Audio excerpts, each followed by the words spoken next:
காலத்திற்கு பிறகு அல்லாஹ் மறுமை என்ற ஒரு நாளை ஏற்படுத்தி அந்த நாளில் அனைவரையும் விசாரணை செய்வான்.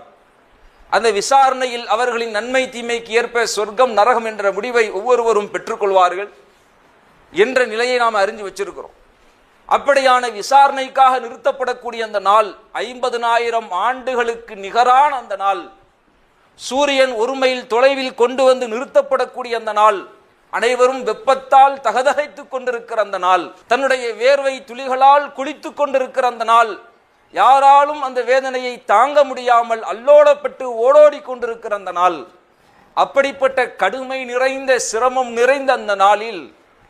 யுதில்லுஹுமுல்லாஹு ஃபிலில்லிஹி யௌமலா லில்ல இல்லா லில்லு, வேறு எந்த நிழலுமே இல்லாத, அவனுடைய அரிசை தவிர வேறு எந்த நிழலுமே இல்லாத அந்த நாளில் அல்லாஹ் ஒரு 7 சாராருக்கு அந்த அரிசின் நிழலை கொடுப்பான்.